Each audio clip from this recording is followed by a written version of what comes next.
Hello and welcome to the podcast. I'm your host, Will, and I am joined by my three co-hosts, uh, Drew, who goes to Burbuff, Hello. Adam, who goes to GBS as well, Hello. and Walker, who goes to Whitney Young. Sup? All right, and today's topic is about maxims and advice that we will give to incoming high schoolers since we are now departing. So, a maxim is a short, pithy statement expressing a general truth or rule of conduct. Basically, it's just like a catchy way of sharing wisdom. And for an example, it could be something as dumb as life is like a Subway sandwich. No matter how much lettuce you throw at it, it's not going to get any better. Which, Subway sandwiches and lettuce, put too much and it's not that good still. And Spoiled. life is about the same. Yeah, exactly.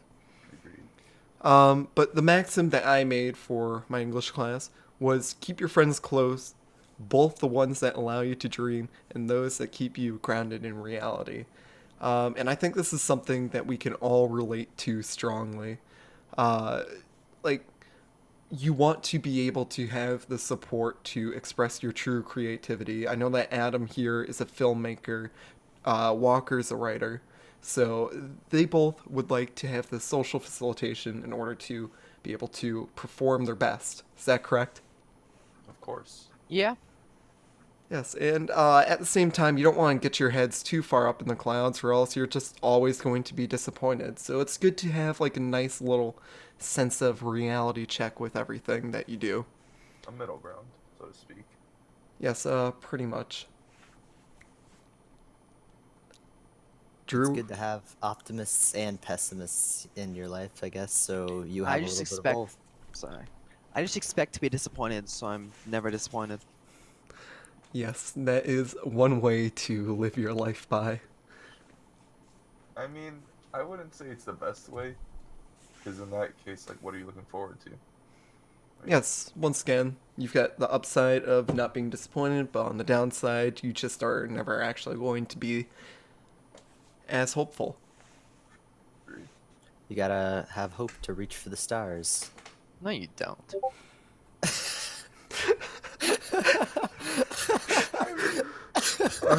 All right. I'd say that you. I don't know what you mean. Like, of course you have to have hope to reach for the stars. What does that even mean? Um, so something that my caught my attention is that Adam, you also had to write a maxim. Is that correct? I do. And would you like to share that with the podcast? Of course. So my maxim was pursue passions, not paychecks. And I'm currently writing a script for that since I'm a filmmaker and script writing or screenwriting is kind of one of my specialties. So I decided to write a story about someone who has, um, who's like a college student about to graduate and has been working on this project. He's like a tech engineer type person who's been working on this piece of tech for so long, and he's trying over and over and over again, and finally he makes it, like, and he becomes famous and gains riches, fame, everything that comes along with it.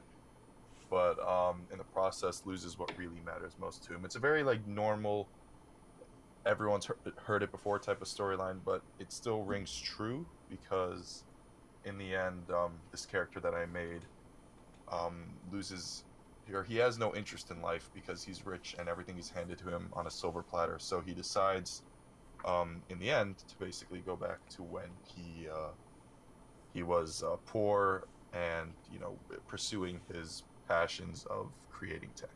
So he goes back to this more humble lifestyle of working and doing what gives him fulfillment. And the paychecks, so to speak, is a just a byproduct of all of his work. Yes. I see a commonality between our two maxims about the central theme of creativity. I think it kind of rings true that a lot of people in our lives just want to be creative, but a lot of times, like your maxim says, is that they focus too much on the paycheck part because you need money to survive and aren't able to pursue that passion that they so desire.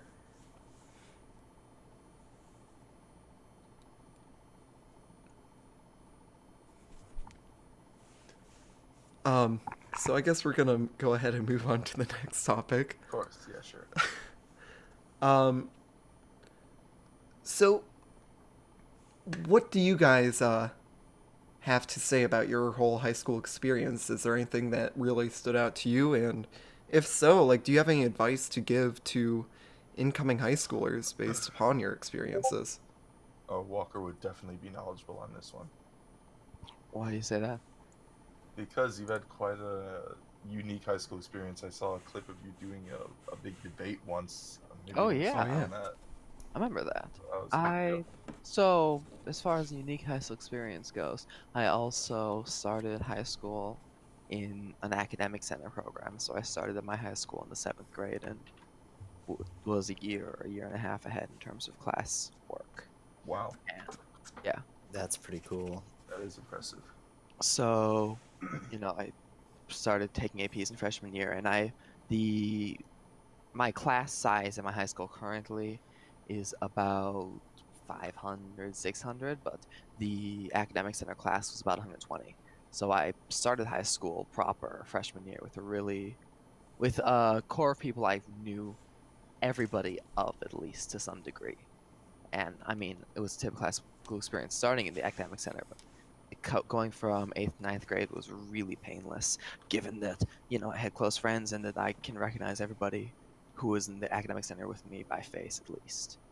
But yeah, as far as what Adam referenced, I've been somewhat politically active over my high school career, especially in the last couple of years. I've consistently run a club that's basically for the purpose of discussing politics. It's less for the process of discussing itself and more for the statement of providing a neutral, even ground on which we can do so without, the hyper polarization and the cultural balkanization that's been afflicting modern politics as of late.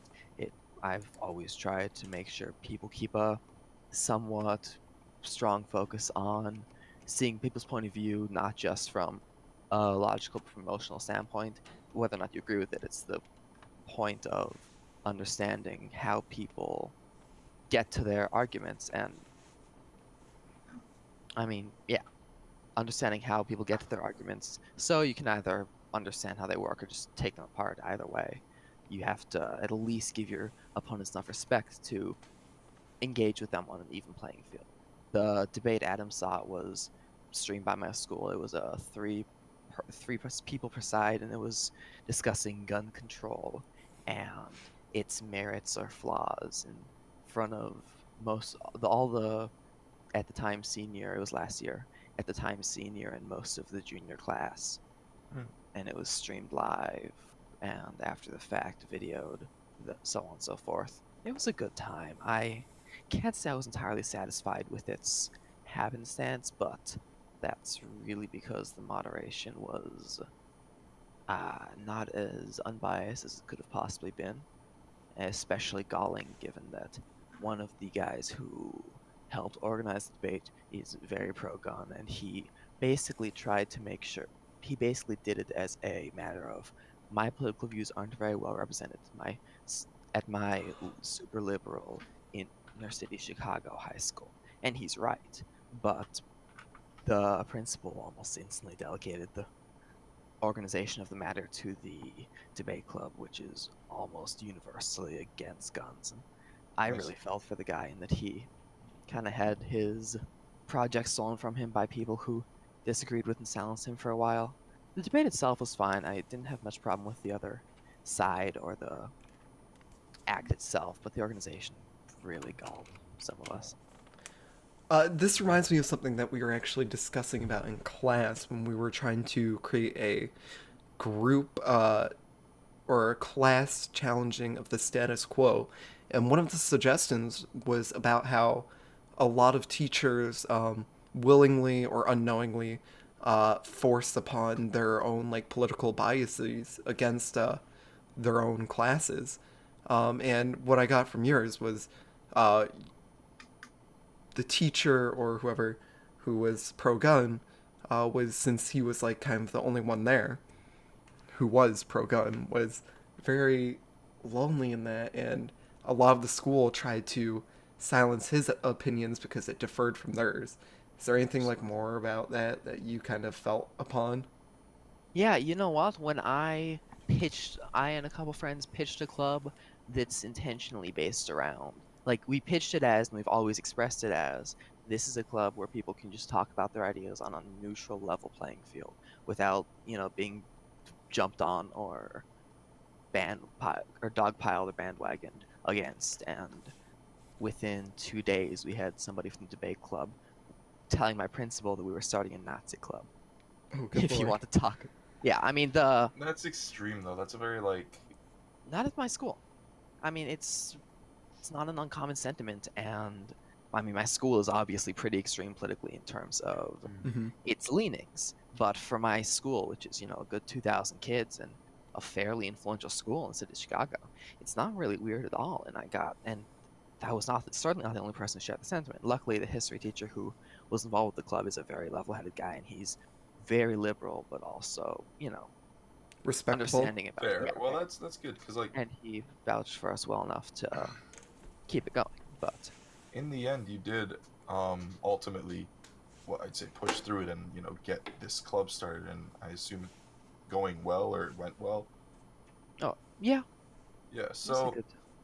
I mean, looping back to like the main point, I think it's important.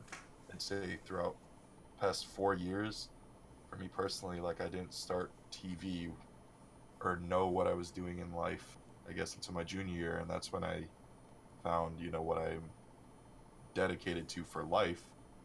So I think it's just a matter of like, I'd say searching and then not giving up, just like pursuing whatever it is that you want to, and looking for what it is that makes you content with your time at a high school.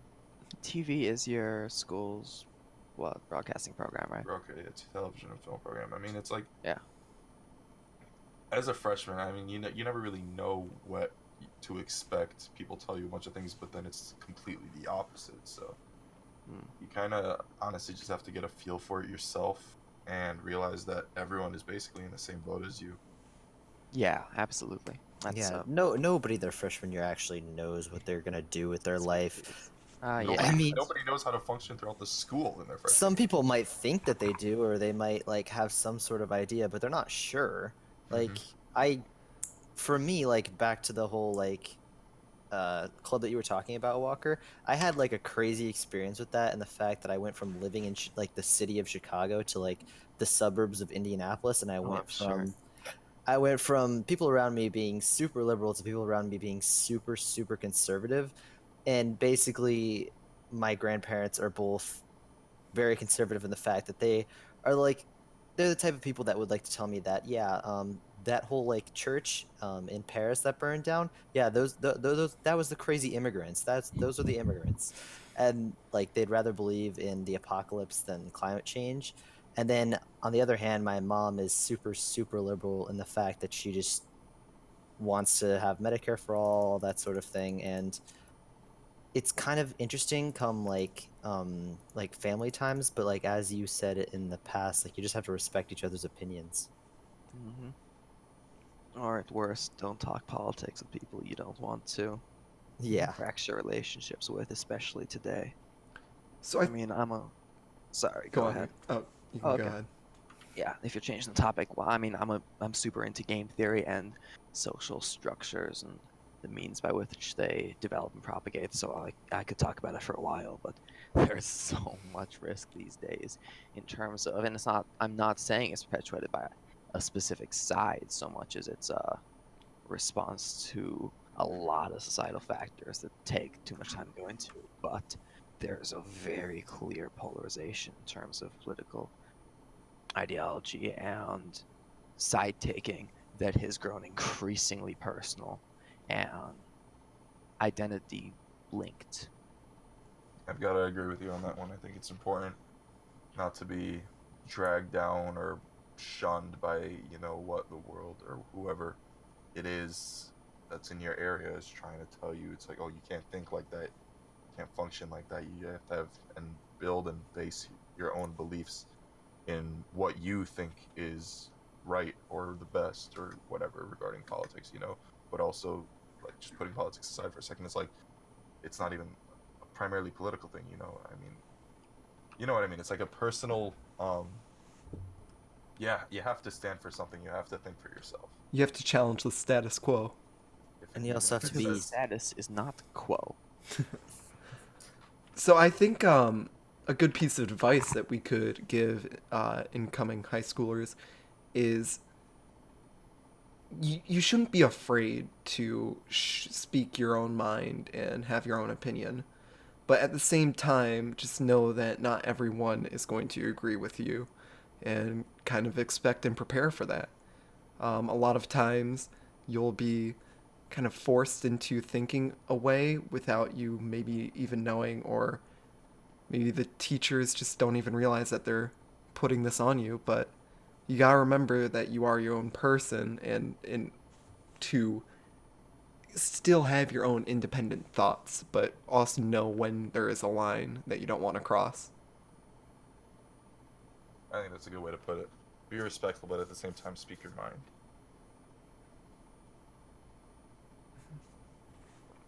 All right, and is there anything that you would like to add, Drew, to advice, well, maybe?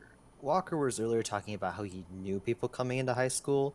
I didn't. It was my third school in like as many years. I knew not a single person, and like basically how I made friends was just pretty much sitting next to people at the lunch table, like just putting myself out there. And I think that's something that is really important, at least for me. You have to be able to put yourself out there. In terms of being able to talk to your teachers when you need help, being able to talk to other kids when you just need a friend or something like that. Yeah, I had So a. that, Oh, go on. yeah, that's really the most important advice that I can give you. Don't be shy. Yeah, I had a similar experience with high school. We both so Drew and I went to the same middle school until 7th grade, where he moved to Indiana and I moved out to the suburbs. So we both started new schools and didn't know anyone.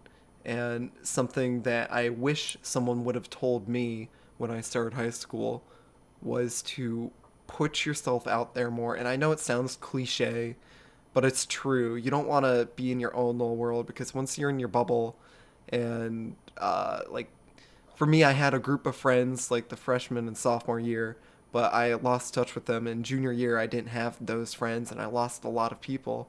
And I just wish that I knew that putting yourself out there and not being afraid, even if it's out of your comfort zone, is something that you just need to do if you want to be happy. Yeah. Yeah, I'd say it is the only way. Mm-hmm. And Adam, do you have any advice that you could give to incoming freshmen? Incoming freshman. Well, based off personal experience, I'll say, I mean, I think there's like two types of kids. There's those who care too much about grades, and then there's those who care too little. So find the middle ground and don't check your power school every other block, every block. I mean, some people are crazy about it. Yeah. How they need to like constantly be in the know and constantly need to calculate what their grade needs to be, and they have to get that A. I mean, grades are it's just a letter. It doesn't define your intelligence. It doesn't define your intelligence. It doesn't define your future. So there's so many things that you can do or be that are more important than what grade you get. Focus more on the activities at school. Focus more on the people you meet. Don't like base your entire high school life around your grades and your academics. There's so much more to it than just the studying and the learning and the textbooks. There's community, and there's clubs, and there's people that you need to be out there for. Yeah. Another topic for challenging the status quo as a class that we discussed was about just the idea of GPAs defining someone's intellect, which is something that a lot of people at our school kind of fall themselves or find themselves falling into. That idea that if they have a low GPA, they aren't smart. while in fact there have been theories in psychology suggesting multiple intelligences, such as like artistic intelligence is something that you cannot test the same as just general intelligence or mathematical intelligence. Um, it's just something that we need to keep in mind while uh, going through life. And I think a lot of freshmen coming in are going to get wound up with either wanting to do really good and getting too involved in thinking about their grades 24/7, or like you said, they're just gonna not care, and there needs to be a balance. Because without the balance, you're just going to spiral out of control in one way or another. Yeah, I had a really low GPA my freshman year, but I was always like able to work at it and make it better. And I think another piece of advice that I'd really like to say is take care of your body, get a workout routine going, and try and eat healthy because your body doesn't stay young forever. And definitely, I wish I like worked out starting freshman year, 100%. Jeez, I you're. can Oh, go ahead. lifting weights is the healthiest thing you can possibly do for your body. It's correlated statistically significantly with against all-cause mortality, against later in life brain degeneration, against diabetes, against heart problems, against depression, against several mental health issues, against general self-esteem. It's correlated. It's really squatting regularly is literally the healthiest thing you can do with your body that's well studied in terms of what it helps you with. It really benefits everything and it's incredibly good to do. You can't really like forget the healthy lifestyle too. You gotta make sure that you eat good because trust me, cafeteria food and especially if you've got academics plus other activities plus a job or something, you're gonna let your body go to waste. So definitely like I'd say watch what you eat. Yeah, if you're lifting regularly, I think you're watching what you eat by default. If you're doing it well, Kinda comes, yeah, as a byproduct of that. play a sport if you can. That's just wrestling, personally. Sports are great. Yeah, I chose golf, and you might not think that that's super, super like athletic, and it's really I not. don't, and I play golf. Yeah, and it's really not. But if you do walk like 6,000, 7,000 yards every day, you will start to see some like sort of being able to like walk faster and like longer than other people. That I mean, you're not gonna get like strong big muscles from playing golf or anything like that, but hopefully you'll get at least some sort of enjoyment or like stamina, and also you'll be able to make some friends. Yes. I think we're going to start wrapping it up here, but I think what this podcast has shown is that you need to find a balance with everything, whether it be thinking about your grades too much versus not at all, uh, being just letting your mind go completely free and having your expectations shattered, or just having your expectations grounded very extremely low, but also not giving yourself any hope or optimism. Um, and once again, with the working out and not, and you just need to find a balance throughout high school. And I think that is the most important thing that you need to remember is that there's a balance to everything in life. It's like a yin and a yang to every single thing that you do. And anyways, I think that's going to be it for today.